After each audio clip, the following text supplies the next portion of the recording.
요한복음 4장 14절, 23절, 24절. 내가 주는 물을 마시는 자는 영원히 목마르지 아니하리니 내가 주는 물은 그 속에서 영생하도록 솟아나는 샘물이 되리라. 아버지께 참되게 예배하는 자들은 영과 진리로 예배할 때가 오나니 곧 이때라. 아버지께서는 자기에게 이렇게 예배하는 자들을 찾으시느니라.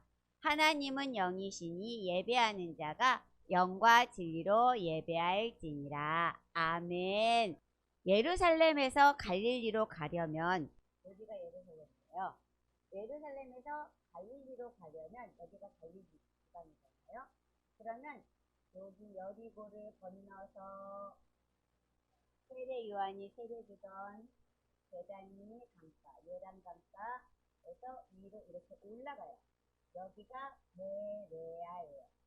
여러분, 이 베레아를 기억하고 계셔야 돼요. 왜냐하면 예수님 공생에 베레아 사역이 또 있거든요. 이렇게 해서 갈릴리 지방으로 가서 나사렛, 가나, 가버나움, 이게 지금 갈릴리 지방입니다. 이렇게 갔어요. 이 길이가 얼마라고요? 일주일이 걸리는 길이라고 그랬어요. 이렇게 다녔는데요. 중간에 사마리아가 있기 때문에 이렇게 다닌 거예요. 이스라엘 백성들이, 유대 사람들이. 왜 사마리아를 통과하지 않으려고 일부러 멀리 돌아가는 길이었어요. 그런데 본문에서 예수님은 유대인들이 가지 않는 사마리아 산지길로 해서 갈릴리를 가십니다. 지금 여기 보세요. 여기서부터 여기까지 이렇게 쭉 연결되는 게 뭐냐면 산지길이에요. 산지길이라고도 하고 족장길이라고도 합니다.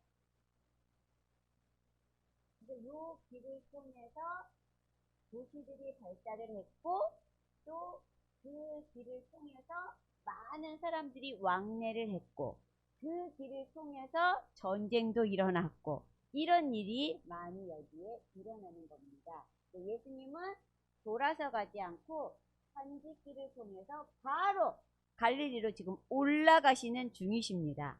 요한복음 4장 3절 4절. 유대를 떠나사 다시 갈릴리로 가실새 사마리아를 통과하여라 하겠는지라 그랬어요. 사마리아를 통과할 수밖에 없었어. 이게 아니라 사마리아를 통과해서 가겠다는 계획을 세우신 거예요. 예수님이 지금. 사마리아도 향하는 그 길, 족장길, 족장길이란 산지로 되어 있는 길로 그 옛날 아브라함과 이삭과 야곱 등이 다니던 길로 이스라엘의 주요 교통로를 말하는 것입니다. 예수님은 베델에서 세겜까지 가셨어요. 여기가 베델, 여리고에 조금 올라가면 베델. 베델이에요. 베델에서 세겜, 여기가 세겜입니다. 세겜까지 가셨어요. 이 세겜을 예수님 당시에는 뭐라고 했냐면 수가성 이렇게 불렀어요. 그러니까 수가는 옛날 구약에서는 세겜 땅이라는 거예요. 성경 안에는 베델과 세겜 사이에, 요 베델과 세겜 사이에, 예루살렘과 세겜 사이에 이걸 또 보시면 돼요. 많은 역사적인 사건들이 있음을 기록하고 있습니다. 어떤 사건이 있었냐면 아브라함이 베델과 아이 사이에서 조카 롯과 분리하게 됩니다. 조카 롯을 여기에서 분리해요. 그래서 조카 롯은 아주 풍요로운 땅을 가고 소돔성까지 가게 되고 아브라함은 가나안 땅에 그대로 머물러 있게 되지요. 그 다음에 또 형에게 쫓겨 삼촌 집으로 가던 그 야곱이 돌베개를 베고 하늘의 사닥다리를 만난 곳이 또한 베델이에요. 여기서 야곱은 하나님의 약속을 듣습니다. 뭐라고 들어요? 내가 다시 돌아올 때까지 내가 너와 함께 있으리라. 하나님은 그 약속을 지키십니다. 아시지요? 그래서 야곱이 돌아올 때 그 약속을 기억하여 베델에서 예배를 드립니다. 이 또한 이스라엘 자손이 애굽에서 가져온 요셉의 뼈를요 어디에 장사하냐면 세겜에 장사합니다. 이 수가성에. 요셉은 17세에 가나안을 떠나요. 23년 후인 40세에 아버지와 형제들과 상봉을 합니다. 그때부터 시작된 430년의 세월이 흘러 이스라엘 민족이 이집트를 출애굽하여 또다시 광야 40년의 세월을 보내고 가나안의 정복전쟁까지 하고 약속의 땅까지 들어가기까지 약 500여 년의 시간이 지나도록 이스라엘 백성들은요, 그 요셉의 유고를 가지고 있었어요. 애굽 땅에서 유고를 들고 나와가지고 그 광야에서 40년을 지내는 동안에도 그 요셉의 유고를요, 버리지 않고 광야에다 장사하지 않고요, 가지고 다녔어요. 아버지하고 같이 지냈던 그 땅, 그걸 기억해서 요셉이 말한 거잖아요. 날 가나안 땅으로 꼭 내 유고를 가져가라. 그래서요, 그의 유고는 그의 아버지 야곱이 수백 년 전에 세겜의 아버지 하몰의 자손들에게 백크시타를 주고 산밭에 장사합니다. 그리고요, 사무엘이 베델과 라마 사이에 미스바에서 회개운동을 일으켰고요. 그 다음에 유대 백성들이 망해가지고 이 길을 통해서 바벨론으로 끌려가게 됩니다. 예수님께서 왜 굳이 사마리아를 통과하셔야 했는지 우리 예수님과 함께 말씀 속으로, 영상 속으로 한번 들어가 봐요. 목이 마르면 어떻게 해요? 이렇게 물을 마시지요. 그러나 시간이 지나면 또 물이 먹고 싶게 되지요. 우리가 먹는 일반 물은 다시 목마르게 됩니다. 그렇다면 영원히 목마르지 않는 생수의 물을 주시는 예수님을 한번 만나보아요. 예수님은 제자들과 함께 사마리아를 지나 갈릴리로 가시기로 했어요. 유대인은 사마리아인들을 상종하지 않았지만 예수님은 뜻이 있어 그 길을 지나기로 하신 거예요. 왜 그리하셨는지 오늘 말씀을 통해서 알게 될 거예요. 예수님과 제자들은 걸어서 사마리아의 수가성까지 오게 되었습니다. 수가성은 구약의 세겜성이라고 불렀던 곳입니다. 배도 고프고 힘들고 지치기까지 했어요. 그 수가성에는 야곱의 우물이라는 곳이 있습니다. 햇볕이 쨍쨍 내리쬐이는 오후, 그 성읍의 우물은 여행을 멈추고 쉬기에 좋은 곳이었어요. 제자들은 먹을 음식을 사러 가고 예수님만 홀로 우물가에 앉으셨어요. 그때 사마리아 여인이 커다란 항아리를 들고 우물가에 도착했어요. 내게 물을 좀 달라. 예수님의 부탁에 그녀는 깜짝 놀랐어요. 당시의 유대인들은 사마리아인들을 사람 취급도 하지 않은 때였고 서로 상종도 하지 않았거든요. 더군다나 남자가 여자에게 공공장소에서 말을 걸 수 없는 때였고요. 당신은 유대인으로 어찌하여 사마리아 여자인 나에게 물을 달라 하나이까? 내가 만일 하나님의 선물과 또 내게 물 좀 달라 하는 이가 누구인 줄 알았더라면 내가 그에게 구하였을 것이요 그가 생수를 내게 주었으리라. 물 기를 그릇도 없고 이 우물은 깊은데 어디서 당신이 그 생수를 얻겠사옵나이까? 우리 조상 야곱이 이 우물을 주셨는데 당신이 야곱보다 더 크니까? 이 물을 마시는 자마다 다시 목마르려니와 내가 주는 물을 마시는 자는 영원히 목마르지 아니하리니 내가 주는 물은 그 속에서 영생하도록 솟아나는 샘물이 되리라. 주여, 그런 물을 내게 주사 목마르지도 않고 또 여기 물길로 오지도 않게 하옵소서. 여자는 사람들 눈에 띄지 않게 물길로 오는 것이 많이 힘들었나 봐요. 예수님은 그녀의 모든 형편을 다 알고 계셨어요. 급기야는 그녀의 숨기고 싶은 사생활을 들춰내십니다.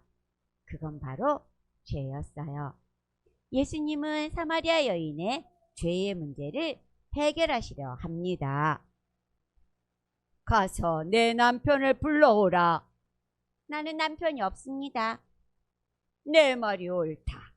너에게 남편 5이 있었고 지금 있는 자도 내 남편이 아니니 내 말이 참되도다. 어머나, 주여, 내가 보니 선지자로소이다. 한 가지 더 묻겠습니다. 우리 조상들은 이 산에서 예배하였는데 당신들은 예배는 예루살렘에서만 드려야 한다고 하지 않았습니까? 여자여, 내 말을 믿으라. 이 산에서도 말고 예루살렘에서도 말고 너희가 아버지께 예배할 때가 이르리라. 아버지께 참되게 예배하는 자들은 영과 진리로 예배할 때가 오나니 곧 이때라. 아버지께서는 자기에게 이렇게 예배하는 자들을 찾으시느니라. 하나님은 영이시니 예배하는 자가 영과 진리로 예배할지니라. 메시아, 곧 그리스도라 하는 이가 오실지를 내가 압니다. 그가 오시면 모든 것을 우리에게 알려주실 겁니다. 메시아, 너에게 말하는 내가 메시아니라. 그때 제자들이 먹을 것을 사가지고 돌아옵니다. 여인은 물동이를 버려두고 급히 일어나 동네로 들어가서 사람들에게 그리스도를 만났다고 소개합니다. 여인의 말을 들은 동네의 많은 사람들이 예수님께 나옵니다. 그리고 많은 사람들이 예수님을 믿습니다. 예수님은 사마리아에서 이틀을 더 머무시며 말씀을 전하심으로 믿는 자가 더욱더 많아졌다고 성경은 말하고 있습니다.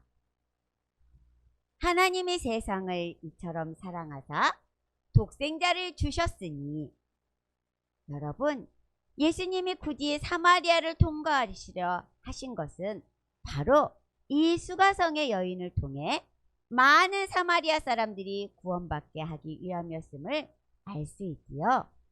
유대인이 가장 싫어하던 사마리아에도 천국 복음이 전파되게 하신 것이지요. 천국은 나, 우리 가족, 너, 나의 이웃 모두가 갈 수 있어요. 누굴 통해서요? 내가 전하는 예수님을 통해서요.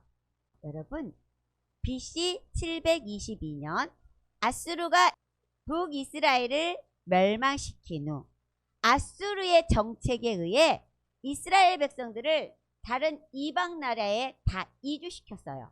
그리고 아주 힘들고 어렵고 가난한 사람들만 그 자리에 남겨놨어요. 그리고는 어떻게 해요? 또 다른 이방 사람들을 이스라엘 나라에다가 정착시켰어요. 그리고는 어떻게 해요? 너희 서로 같이 살아 하고 섞이게 만들었어요. 왜 이렇게 섞이게 만들었을까요? 우리는 선민이야, 우리는 하나님의 백성이야, 이런 민족성을 없애버리려고 했던 거예요. 여러분, 그 옛날 우리가 일제시대에 있을 때 일제인들이 우리의 언어를 없애고 우리의 조상들의 그러한 모든 문화와 유적을 없애는 작업을 왜 했을까요? 민족성을 말살시키려고 했던 거예요. 바로 이 아수르도 그런 정책을 폈던 거예요. 너희 민족, 너희만 살아, 너희만 선민이라고, 너희가 하나님의 혈통이라고, 너희만 단일 민족이라고 그렇게 주장하지 마 하면서 그 민족이 섞이게 만든 거예요. 없애버리는 정책이죠, 민족성을. 순수 이스라엘 혈통이 아닌 섞인 혼연인들을 가리킵니다. 그들을 사마리아인이라고 해요. 그들은 반은 이스라엘인이고 반은 이방인으로, 그들 중에는 하나님만 섬기는 것이 아니라 자신들의 출생처럼 이방신을 함께 섬기는 사람들이 많았습니다. 그래서 유대인들은 사마리아인을 사람 취급도 하지 않고 상종도 하지 않았던 것입니다. 유대인들이 페르시아에서 귀환해서 성전을 건축하고 느헤미야가 성벽을 건축할 때도 사마리아인들이 와서요 말했어요. 우리도 함께 건축할게. 우리도 이 땅에서 계속 살고 있었거든. 우리도 하나님을 믿는 사람들이야 라고 말했거든요. 그런데요, 에스라나 스룹바벨이나 느헤미야나 이런 지하에 거절합니다. 아니야, 너희는 이방인이야. 이방인과 섞였잖아. 그래서요 성전 건축 성벽 재건에 참여시키지 않습니다. 역사가 요세푸스가 쓴 그 요세푸스 유대고대사에 보니까 이런 이야기가 있어요. 사마리아인 산발랏이 당시 유대의 대제사장을 사위로 삼았어요. 유대인들이 사마리아 여인을 아내로 삼은 대제사장을 쫓아내려 합니다. 그래서 성전에서 쫓겨날까봐 이 대제사장이 두려워하는 거예요. 그러니까 장인인 사마리아 산발랏이 자기 사위를 위해 너 쫓겨나도 괜찮아. 내가 그리심산에 성전을 지어줄게. 이렇게 해가지고요. 이 사마리아 땅에 있는 그리심산에 성전을 지어줍니다. 그래서 사마리아인들은요. 그리심산에서 성전을 세우고 거기서 예배를 드립니다. 마카비 혁명 이후 하스모니아 왕조는 예루살렘 성전만 인정하고 그리심산 성전은 파괴합니다. 이렇게 사마리아인들과 유대인들 사이에 예배의 장소인 성전을 두고 이루어진 긴 갈등은 예수님 시대에 이르러서는 서로 상종도 하지 않는 관계까지 가게 되는 것입니다. 자, 사마리아의 수가성은요. 구약의 세겜 지역이라고 했어요. 세겜은 아브라함이 하나님께 부름을 받고 가나안 땅에 들어와서 첫 예배를 드린 곳이에요. 아브라함이 저 갈대아 우르 하란에서 가나안 땅으로 들어와서 이 세겜성에 와서 첫 예배를 드렸다고 합니다. 야곱이 밧단 아람에서 가족들을 데리고 돌아와 또한 첫 예배를 드린 곳도 세겜입니다. 밧단 아람, 하란 쪽이죠. 거기에서 와서 세겜에서 예배를 드렸어요. 요셉은 죽으면서도 아버지 야곱과 함께 지냈던 이곳을 못 잊어 719할 때 꼭 자신의 유고를 가나안 땅에 묻어줄 것을 유언으로 남겨 이 세겜에 뼈를 묻습니다. 또한 여호수아가 가나안을 정복하여 입성해서 첫 예배를 드린 곳도요. 바로 이 세겜이에요. 이 세겜에는요. 옆에 그린심산, 에발산, 가운데 세겜이에요. 에발산에서 저주하고 그린심산에서 축복하는 그런 내용이 나오잖아요. 여호수아의 그 가운데 지방이 뭐냐면 세겜입니다. 세겜은 그만큼 풍요롭고 아름답고 역사가 흐르는 이야기 땅입니다. 세겜은 넓은 농경지뿐만 아니라 편리한 교통과 자연환경이 도시를 형성하기에 알맞은 조건을 갖추었습니다. 이런 조건으로 북이스라엘의 여로보암은 나라를 세울 때 세겜으로 수도를 정했던 것입니다. 그러나 이렇게 사방으로 잘 뚫린 교통과 기름진 농경지는 적의 침략을 쉽게 받을 수 있었던 계기도 되었기에 북이스라엘이 순환을 많이 겪게 되기도 하지요. 이렇게 하나님을 향한 의미 있는 첫 예배의 장소, 모든 사람들이 와서 첫 예배를 드렸던 그 장소에 예수님이 오셔서 예배를 오해하고 있는 사마리아 여인에게 예배의 근본을 말씀하신 것입니다. 우리는 흔히요, 이 사마리아 여인을 뭐라고 말해요? 창녀라고 말하고 있어요. 그러나 이 여인이 창녀였다면 약간의 의문이 들게 되죠. 이 여인이 메시아를 만났다고 마을로 들어갔을 때 많은 사람들이 하물며 그곳의 장로들까지도 그 여인의 말을 믿고 예수님을 만나러 왔다는 사실입니다. 어느 마을 어른들이 창녀의 말을 그렇게 믿을 수 있을까요? 모두 무시하고 말지 않았을까요? 그래서 한편에서는 이 여인은 창녀가 아니라 계대 결혼의 피해자일 거라고 말하기도 합니다. 이스라엘 전통에는 계대 결혼이라는 게 있어요. 형이 결혼을 해서 아이가 없이 죽으면 그 동생이 형수를 지해 형의 뒤를 이어 자녀를 낳아야 하는 것이었거든요. 창세기에 기록된 유다와 다말의 사건이 이런 계대 결혼을 잘 말하고 있는 내용입니다. 그러니 이 여인은 그런 계대 결혼의 피해자가 아닐까 하고 말합니다. 가문과 후손을 지키기 위해 여인의 처지를 그 마을 장로들과 사람들이 인정했기에 그 여인이 메시아를 만났다고 했을 때 사람들이 믿어주고 따라와 준 것이 아닐까라고 생각해 보는 것이지요. 그래서 4절에 사마리아를 통과하여야 하겠는지라, 그냥 가신 것이 아닙니다. 꼭 해야 할 일이 있어서 가신 것입니다. 그 여인이 계대 결혼으로 힘들었는지 아니면 창녀로 삶이 힘들었는지 우리는 알 수 없지만 그렇죠? 알 수 없지요. 그녀에 대한 모든 것을 다 아시는 예수님은 끝없는 사랑으로 그녀의 손을 잡아주신 것입니다. 가장 숨기고 싶은 죄의 문제를 해결해 주신 거예요. 사마리아 여인이 얼마나 감격스러웠을까요? 그 감격이 예배에 대한 관심으로 표출되고 있습니다. 하나님은 예배하는 자를 찾기 때문입니다. 예배는 생수를 얻는 통로입니다. 예배를 통하지 않고는 영이신 하나님을 만날 수 없기에 예배가 형식이 되면 안 됩니다. 타성에 젖어 드리는 예배가 되어서도 안 됩니다. 그래서 여러분 목사님이 항상 강조하잖아요. 형식적인 예배를 드리지 말라. 여러분 예배를 진짜 신령과 진정으로 드려라. 그렇게 강조하시는 것입니다. 왜요? 예배는 하나님을 만나는 것이기 때문입니다. 반드시 하나님과 만나는 진실하고 정결한 예배가 되어야 합니다. 사마리아인들이 예배를 오해하고 있듯이 지금 이 시대 코로나를 겪은 많은 사람들이 예배를 오해하고 있습니다. 집에서요 유명한 목사님의 설교를 들으며 나 예배 잘 드렸어 이렇게 말을 합니다. 여러분도 해보셨지요? 집에서 유튜브로 드리는 예배 은혜가 되던가요? 저는 안 되더라고요.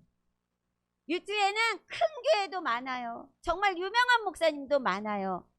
그러나 정말로 나를 위해 기도해주고 우리 가정을 위해 기도하시는 나의 교회, 나의 목사님이 설교가 내게는 양식이 되어야 하는 것입니다.